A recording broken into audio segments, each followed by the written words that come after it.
So today on India Furniture Conclave, Business of Furniture in India 23-27, 2023 से 2027, ये last में क्यों जोड़ा गया?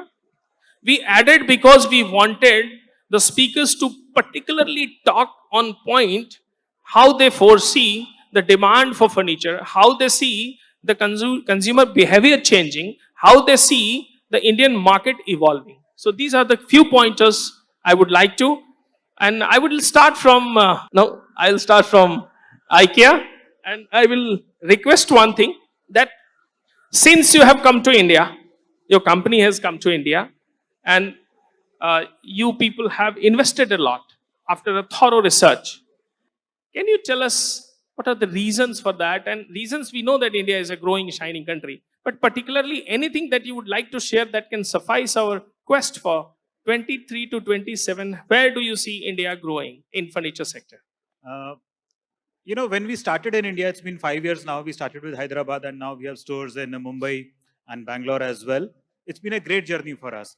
I must say that, we have learned a lot in this 5 years, and we take great pride in saying that, we do a lot of research when we are setting up a shop in any country where we operate, and we visit, hundreds of homes.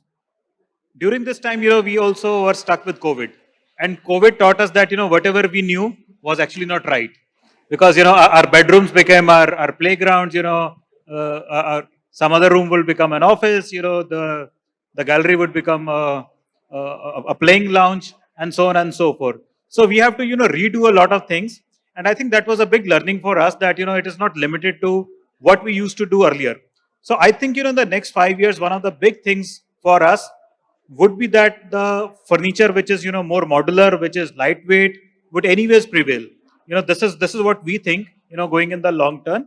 And also there is a lot of movement around sustainable furniture. Right now it is still seen as one of the buzzwords, and people don't really care about, what is actually a sustainable feature furniture or so on and so forth. But I think this is definitely catching up, especially among youngsters in the urban area. So right now it may be limited to that, but going forward, we see a long way in that. And this is particularly important for our manufacturers, because some of the Western countries, they're already picking up on sustainable furniture, and our manufacturers, if they cater to those, so then the world is their market. We should not limit ourselves only to India. There is a huge market for us to export. And as I was said in the previous session also, that, we could definitely come closer to what China has been doing. But I think we should move away, from this rhetoric and do a lot of action on the ground. I think the potential which our country holds is immense. There are certain things which we need to focus on. Of course, raw material availability was one of the things, which was told in the last session as well. I think in the next 5 years, if you could focus a lot on raw material availability in the country, and I'm particularly talking of, wood which is certified wood. For example, with the forests which are grown in a more responsible manner, where we could trace back that, where the furniture and the wood is coming from. I think that is going to be the future. And once you have those raw materials availability, that is going to be one big thing apart from sustainability. Of course, deepening the retail sector is another big thing for all of us. Usage of computers, artificial intelligence, and so on and so forth. That's going to be a big one. Going to big one not only on the manufacturing side, but even on the retailing and on the consumer side. Today our consumer is much more aware. Gone are the days when a consumer would come to the shop and say that, can you guide me? What do I need to see? Today the consumer has already seen, tons of videos on YouTube, and then they come to the shop and probably they tell you that this is what they need. In fact, sometimes, they teach you more than you know. I think that is going to be, changing more in the next 5 years or so. So this is going to be one big thing. And maybe I could also touch on, some of the quality standards, but maybe, I could come on to that a little later. Thank you.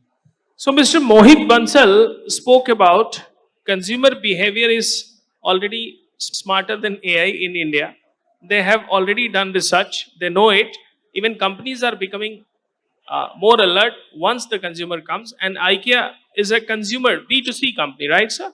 It directly sells to the consumer. Mostly it is B2C, but we do cater to B2B as well. Okay. So, Mr. Mohit, one more thing I would like to ask. Your company, the IKEA has been only in the metro cities, and there you probably target large size of consumer base. That's why you choose don't you see that the equal size of consumers are emerging in tier 3, tier 4, tier 2 cities also? And No, absolutely. are you leaving a space for the other similar players like you? I'm just asking. No, I think you're definitely right that there is an equal space in the tier 2 and 3 cities. Probably it's far bigger than tier 1 as well, is what I think. But I would also say that we are actually there in consumer in tier 2 and 3 cities as well, because what we see more is the retail side of ours. We had a big supply chain in India as well. We have been sourcing from the country for the last 40 years, and most of the suppliers which we have, a lot of them are in the room as well, including Merino. And so they have their factories in tier 2, tier 3 in villages as well. So we are actually there, and we want to work a lot for the country, and the country is not limited to a few metros, as you rightly said. So we definitely look to expand more in the country, including our online offering. Last question. There is as far as we know that the 30% of material will be sourced from India, right? Do you find all the suppliers are ready to take the Indian furniture business to next level, supplier side? No, absolutely. And also, as you mentioned, 30%, our aim is to grow our local sourcing to at least 50%. And such is the potential. And as I mentioned that, whenever we onboard a supplier, we don't onboard them only for the Indian market. We onboard them for the global market. So today we operate in 60 countries, and it is absolutely possible, for a supplier to reach out to all those 60 countries. So there is no hurdle on our side. Of course, it has to be competitive, in terms of quality and pricing, and in terms of capability, that is always there. But from our side, there's absolutely no stoppage. And I definitely think, India has a great potential, and our suppliers have a great potential. We have been focusing a lot in the last 2-3 decades on a lot of sourcing, which is apart from furniture. We do a lot of textiles, other home furnishing products. Yeah, but I was talking about particularly this furniture. So furniture, I think, definitely has a lot of potential that way. Whether it is metal, whether it is wood, I think definitely there is a lot of potential in the Indian furniture players. I mentioned about raw material availability. That is one thing, which we need to focus on. There's another thing, which is about harmonizing our quality standards with the world. That will make a seamless integration of Indian suppliers with the global value chains.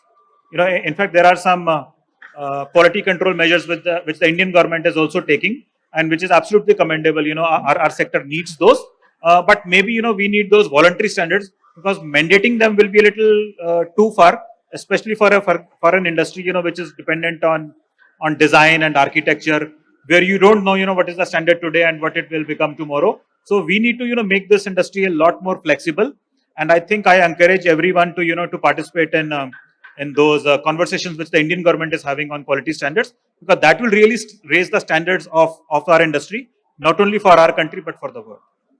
Thank you, Mr. Mohit. You have enlightened us on a few things. Summary ये है, industry will grow. Summary ये भी है कि India will grow, and India is already growing.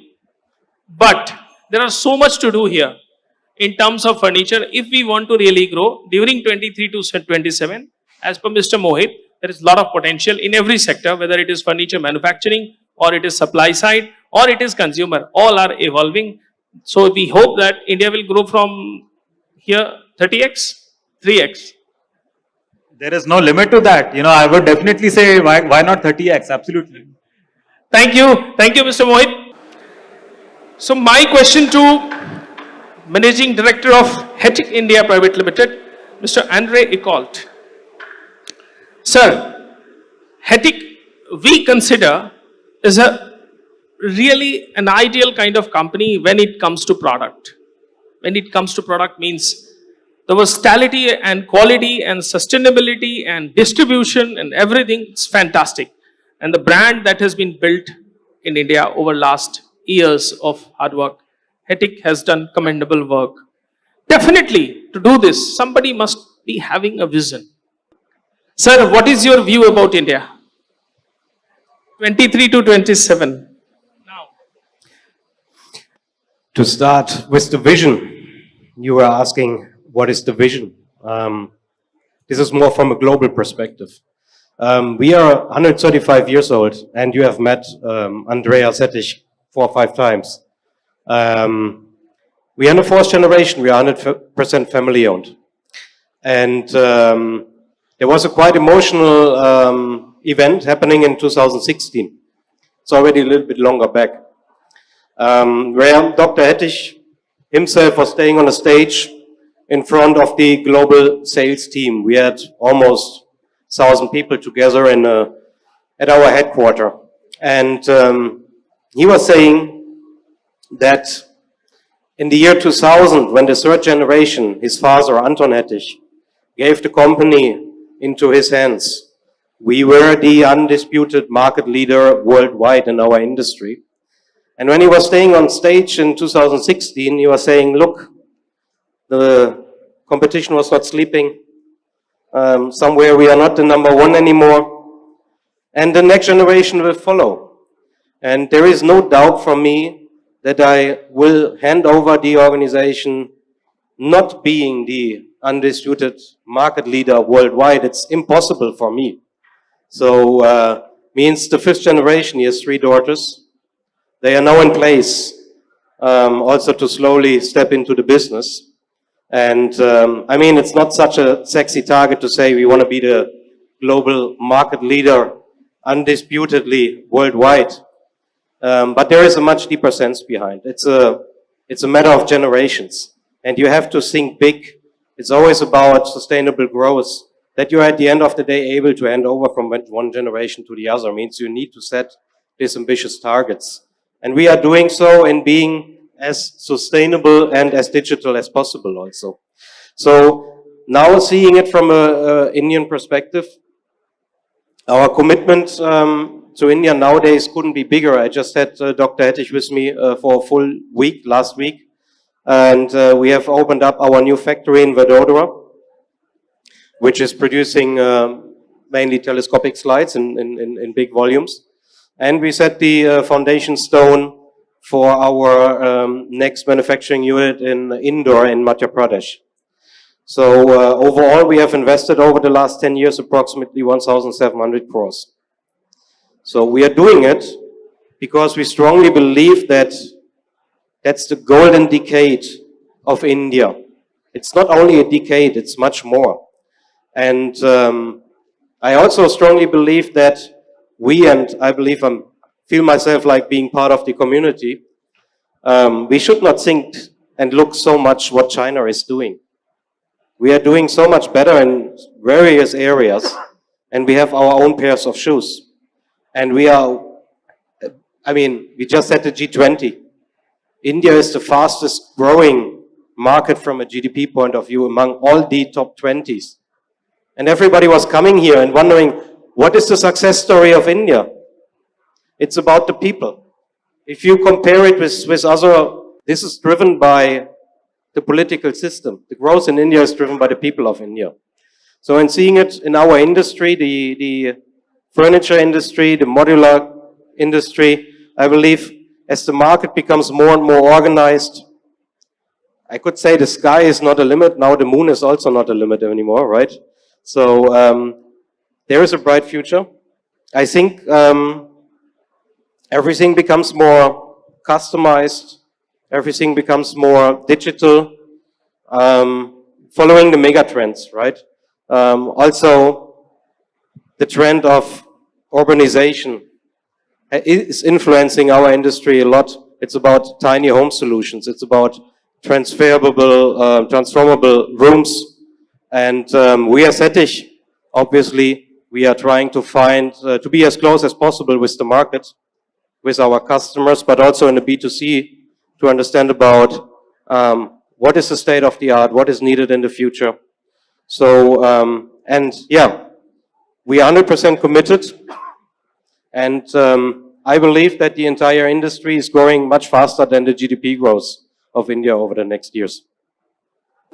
But sir, one thing, since your company is into components of hardware and many solutions, right? What is your message for Indian furniture manufacturers? Because so far you must have gathered a lot that they can improve upon so many points. So to have that growth, because strength, as you said, strength lies in India, people. So what is the message for the people? What they have to do more so that they can really evolve faster? No, I mean, beside the people, if we see the next 5 years, what is also happening is that more and more value addition will happen here in the country. Now we are talking about BIS is becoming big. It's a big story. So it's like 20, 30, 40 years ago in Europe with the ISO norm. So only because of this, the industry in India, the local industry, will have to be pushed. If you just see it from a point of view, if you take telescopic slides, 90% of the volume is coming from China today, which is being distributed in India. Now, there will be the BRS norm. It will be on the telescopics. It will be more and more challenging to get these products into the Indian local market. Means the local industry has to invest into technology, has to invest into products.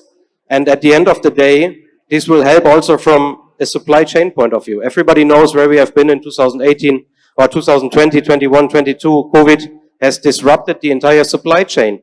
So my message is invest into people, upskill the people, invest into technologies and strengthen the local footprint.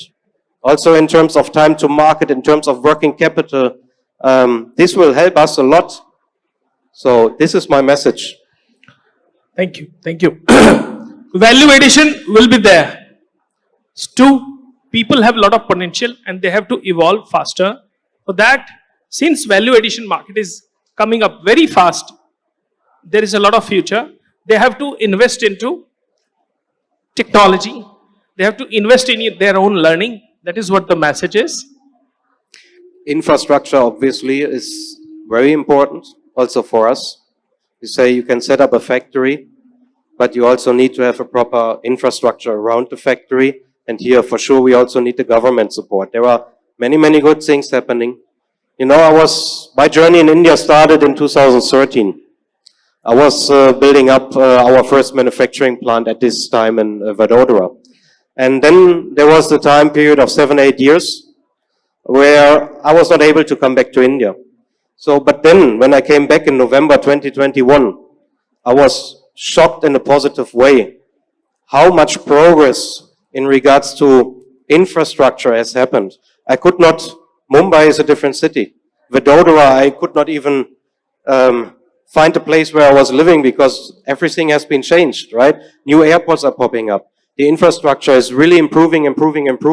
So it's both. It's the local, these are the entrepreneurs, the investors who are brave enough, eager enough to invest into their own company, to strengthen the local footprint, and also the support of the government when it comes to infrastructure, which has developed, but there is still a lot of things to do. Thank you.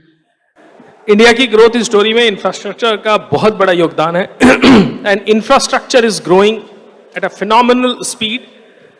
Hettich as a company has grown over last many years because of the vision and focus on the quality. As he said, BIS is going to be a big thing, right sir? BIS.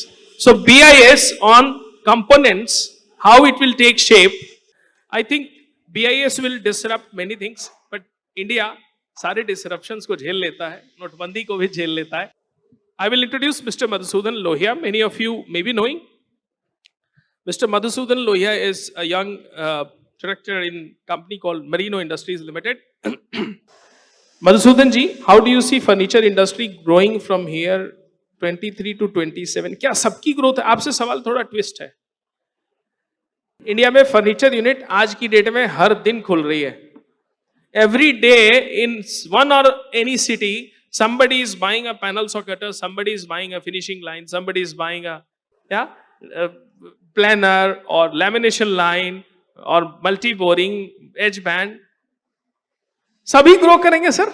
मेरा सवाल इतना ही है. Will all of them will grow in 23 to 27? So as a part of a momentum, I think a lot of them will.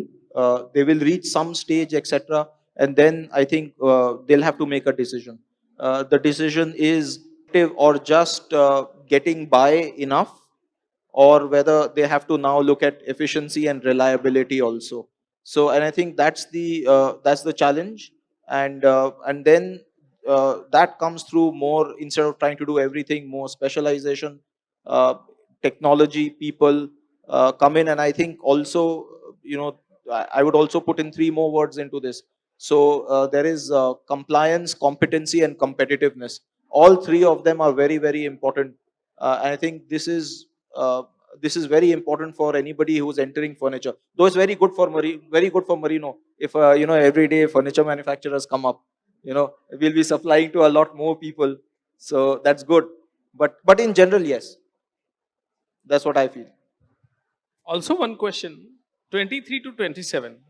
What is your thought about growth of furniture? Any data you can share? Anything? Because in laminate, if you are supplying to them, must be having some calculation. So from this perspective, if you look at it, there are many reasons that are happening. There's a government push also a little bit through various ways to increase furniture manufacturing in India. But the most important thing that we have to look at is our demographics. So we are still a very young country. So being a young country would mean that the demand for furniture is not peaking yet in many ways, right? So there is going to be an increasing demand. Now, the demand fulfillment from India or from overseas.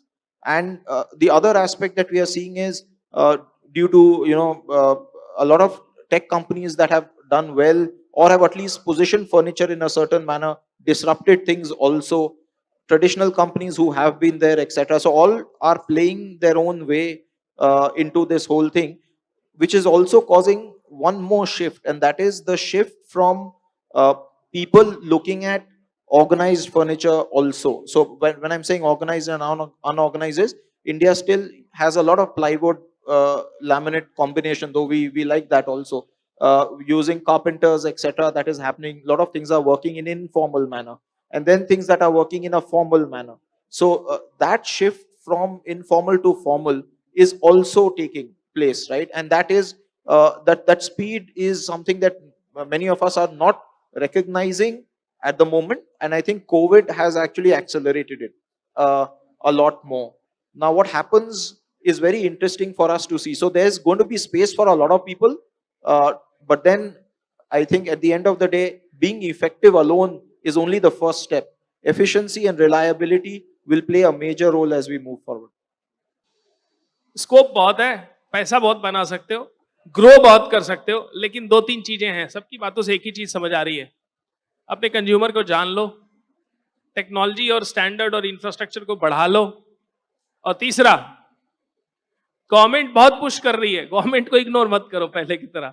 That's what three things I can take from here. And yeah, I'll just add one thing to this is, like you very rightly mentioned, I think COVID has also taught us agility is very important, because we were used to being far more product centric. That is, we make this is what is available, etc. Now customer centricity is becoming more important, and I think that agility to evolve with the customer's requirements. And India is a young country at the moment, and it's likely to remain so for some time. So the decision making process, the decision makers, to be centric towards what they require becomes very important for us, in this industry at least, as we remain a lot more agile. And I think we have to also, one more aspect I think which was also raised is sustainability is a huge word. Being conscious, I think is the younger generation, and as we talk about it, they are far more conscious than what we were. And I think it's going to put a lot more pressure on the entire furniture industry to be a lot more conscious about a lot of decisions that they take in making or using material, as far as the furniture industry. Saurabh ji, you are from Livspace. You have so much data. आपका data क्या दिखाता है सौरभ जी? आपका data दिखाता क्या है? आगे consumer behaviour के बारे में पूछूंगा, क्या दिखा रहा है 2023 से 2027, 23 to 27. How do you see consumer evolving? Will they buy more premium? Will they buy more mass and cheaper one? And consumer demography is very diverse. Yet I am asking, what I am asking. No, it's a very important question, and I think focusing on the next 5 years, I can say two things, and I'll elaborate on that. One is next 5 years probably, in my view, will be the biggest for Indian furniture industry, but it will also be a lot different than the furniture industry in India is used to. So while the opportunity is very, very large, like, if you see all the metrics in terms of GDP, disposable income, urbanization, everything is growing rapidly. So definitely the quantum will be very high. But this quantum will be very different, which is, for example, if you see one data, like in 5 years, if you see the median age of people buying real estate is like 35, 40 years.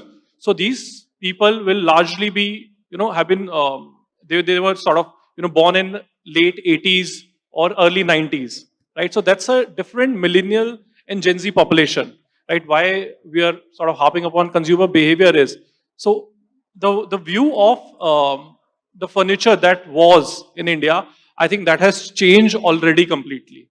And it will continuously, and it will change drastically now. Because and all of us would relate with people, in their, who were born in the late 80s or the early 90s. They are sensitive to their lifestyle. They are much more sensitive to environment as well. They're much more sensitive to global aspirations and the outlook out there. So, will our industry, and it's a heavy job for retailers, for raw material suppliers, everybody in the supply chain to adapt to that new demographics, right?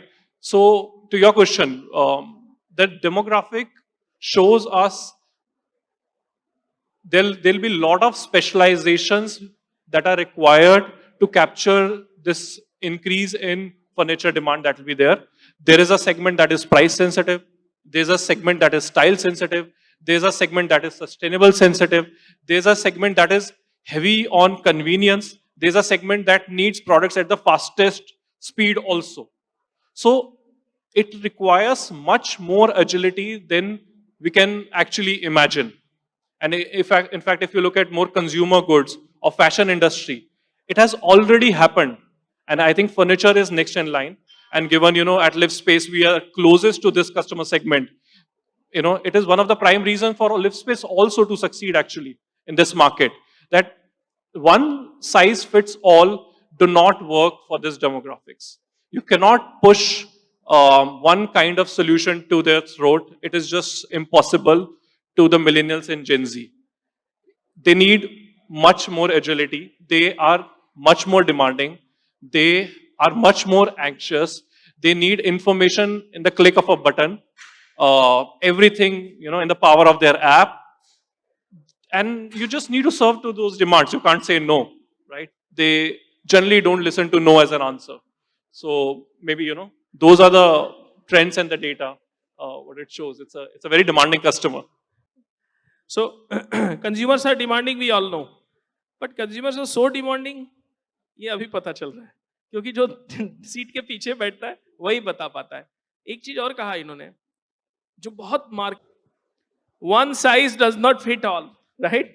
Yes. One design does not fit all. You cannot maximize just on the name of scalability. Same चीज आप सबको नहीं दे सकते. Diversity बहुत है. अगर आपको सच में कुछ वंडर करना है फर्नीचर सेक्टर में, इंफ्रा होना पड़ेगा, क्योंकि इंफ्रास्ट्रक्चर अगर नहीं होगा आपके पास, अगर आपके पास कैपेसिटी नहीं होगी वो वैरायटी को डील करने की. सर एक सवाल है जो मैं मधु जी से पूछना चाहूंगा इस बीच में. मधु जी, बड़ा डाइसी है, इंडिया कंज्यूमर इवॉल्व भी नहीं हुआ, फैक्ट्रियां और इंफ्रास्ट्रक्चर बहुत बड़ा चाहिए, as sir also set. But शुरू में जो एंटरप्रेन्योर्स का जो जमात आ रहा है, उनके पास तो इतना पैसा नहीं है, कैसे वो करें handle? Just small answer I want, कैसे करें वो शुरू, एक एंटरप्रेन्योर क्या करे फर्नीचर में? See, actually, I'll answer that. It's a very unique. I'll also give you some figures, and not figures, but some kind of understanding on this. The big push has actually happened more from suppliers to furniture manufacturers. Bigger investments have happened. MDF ke plants lage hain, particle board ka, even we've put up a plant now. Hettich has, for example, said that they've invested a lot of money. So a lot of suppliers to the furniture manufacturers have put in a lot of money. If you look at the furniture segment, furniture manufacturing segment, you will not find a name which is doing, say, 10,000 crores of furniture making, right? आपको बहुत सारे industries में ऐसे दिखेंगे. So it's still very small and fragmented as far as this goes. And a lot of it is dependent on the entrepreneur who are running the show themselves. So it is not institutionalized business yet. We can take aside Godrej or maybe a couple of other companies, some foreign companies which have come into India.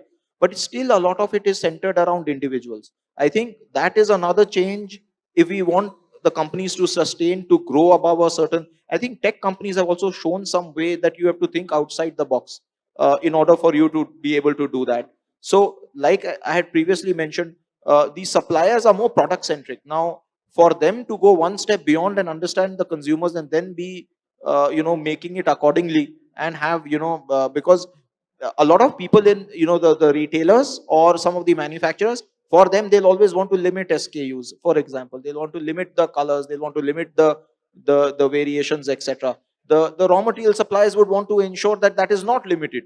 So it's a very interesting game that is going on in certain ways, and I think there'll be ways to circumvent the same. But a lot of people slowly learning their way is happening right now. So it's a time for evolution, which is already happening. Thank you, Madhusudan ji. Saurabh ji, anything that you would like to comment upon before I move to?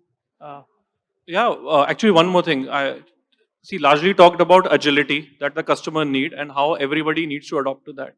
I think one word which is very synonymous with agility is technology. See, I won't say actually technology is needed. I would say it is only technology that can actually serve this agility. There's no other solution to this. Every company in furniture supply chain has to become technology company if we want to remain agile to our consumer needs. And not just for domestic demand, but also for various cross-border demands, which is a unique opportunity emerging from India, actually, for various geopolitical scenarios which are emerging. And also post-COVID, how scenario is changing.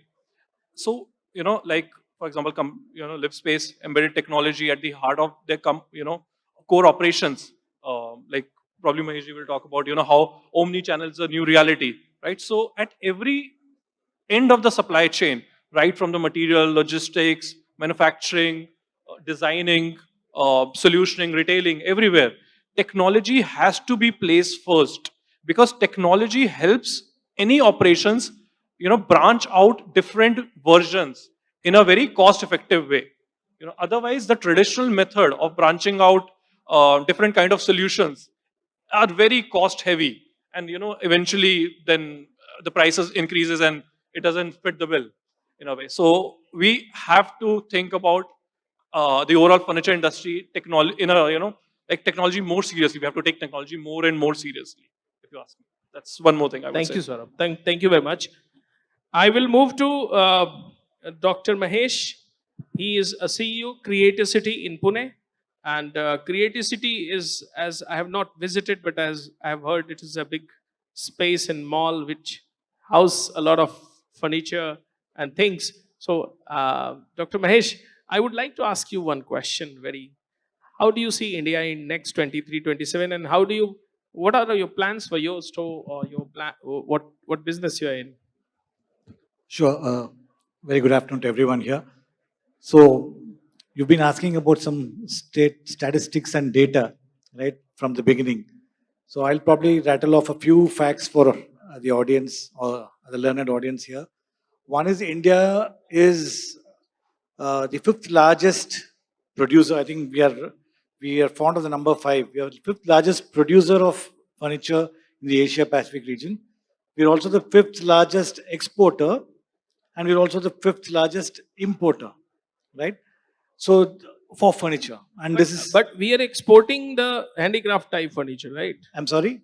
We are exporting the solid wood furniture more, Yeah, so- and we are importing modular more. So we are importing upholstered furniture, we are importing panel furniture, we are importing case goods. So a lot of different imports. But I'm saying that as furniture as a category, there's a huge amount of opportunity in terms of both export and import.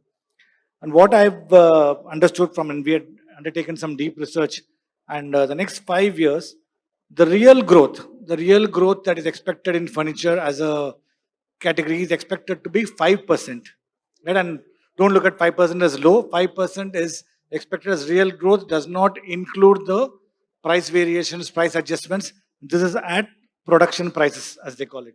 And this is data that we actually had a commissioned research do it for us.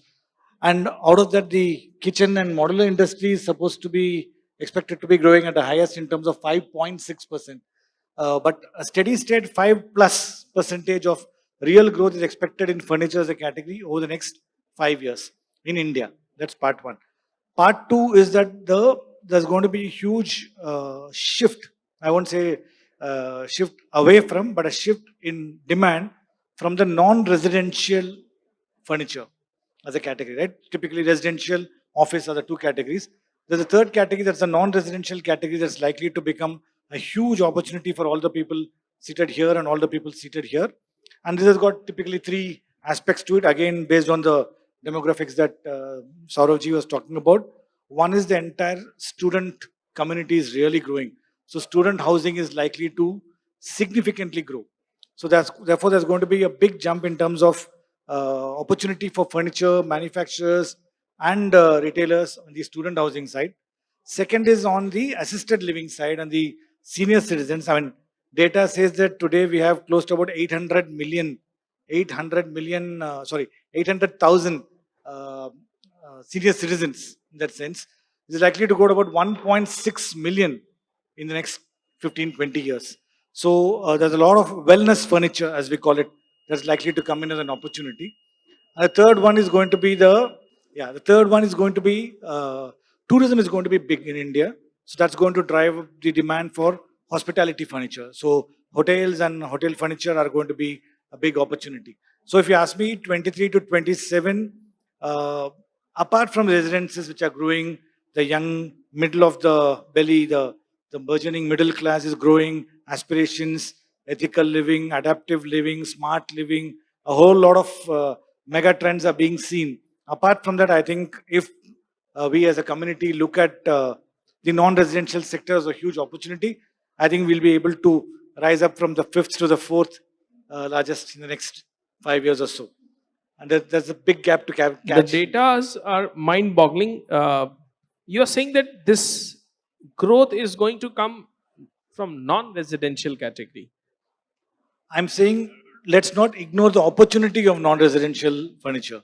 Residential furniture still remains the core, right? And if you look at the pie, even today, 60%, I mean, this is again data research that shows which we had organized, was 60% is still a living room, bedroom, and dining room from the panel furniture side. 17% is upholstered furniture. 7%, a huge opportunity in mattresses. 3%, and that's still large, we're talking of a $20 billion market. 3% is modular kitchens, and the rest is the others and occasional. So, residential, non residential, these categories are still going to be there in terms of opportunity. How we approach the opportunity is important, is all I'm saying.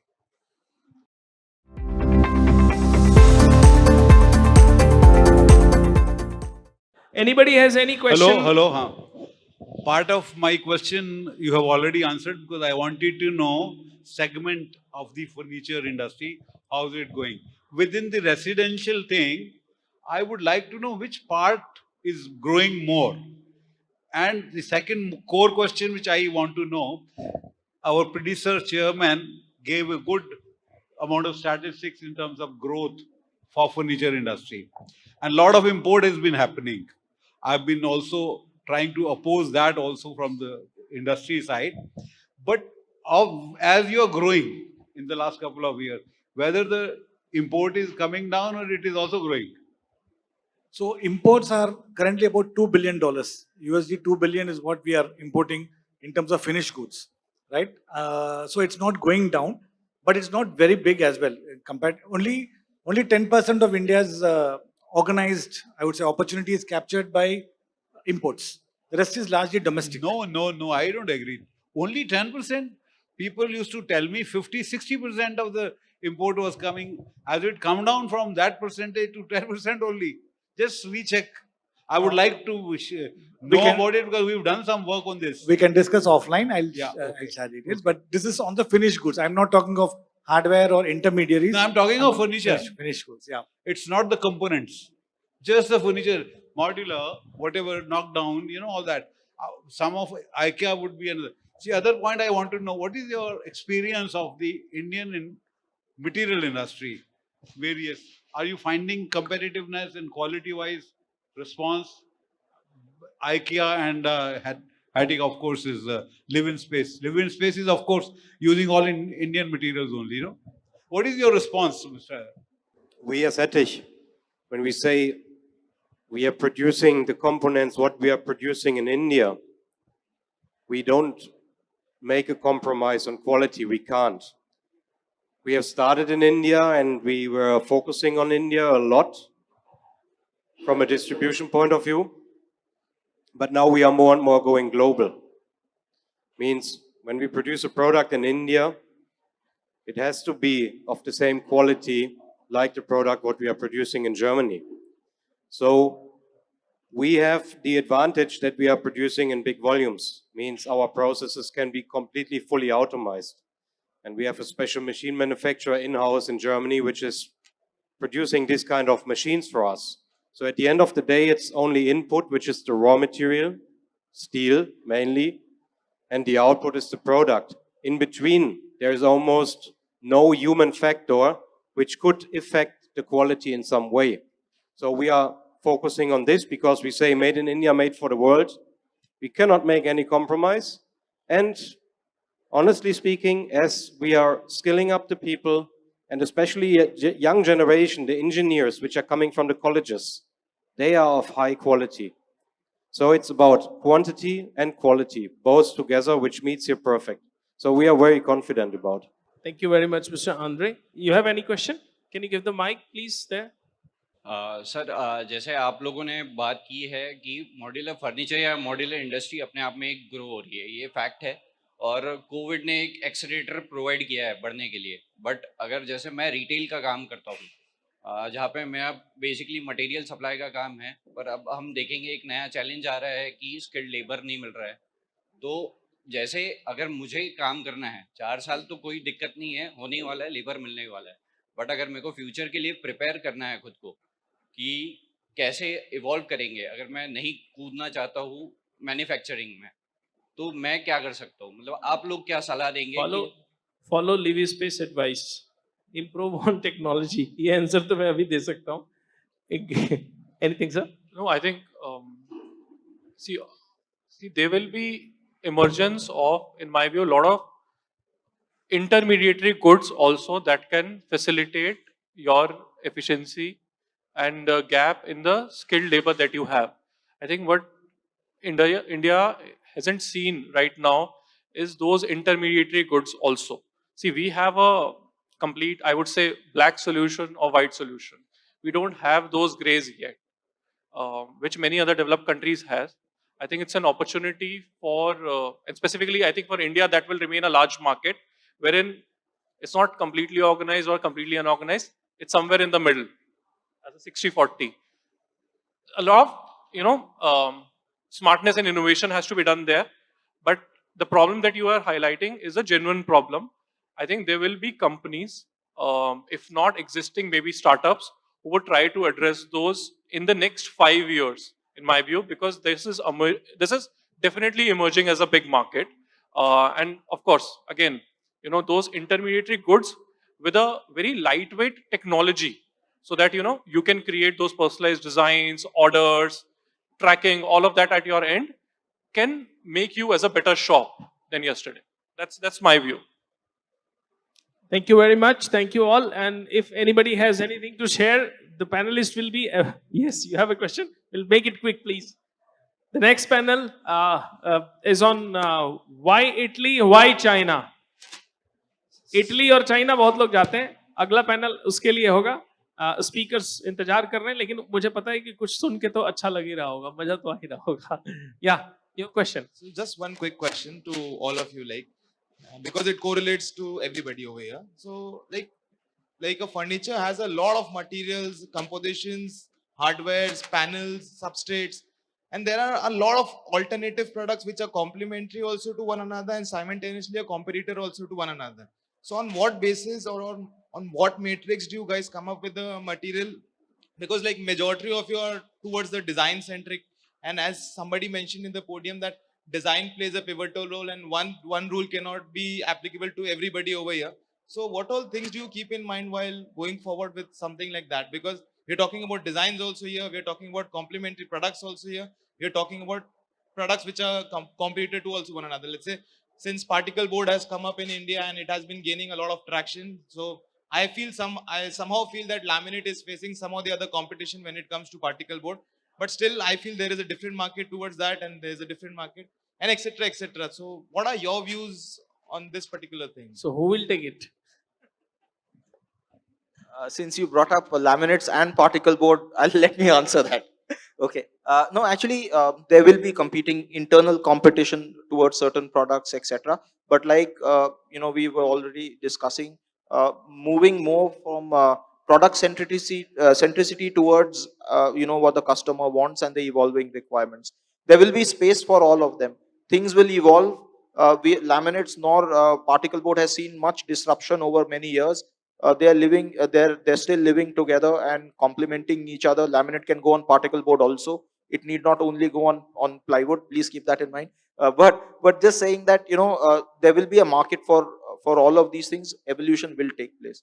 So I think there's no fear to be had. I mean, that's what I would say.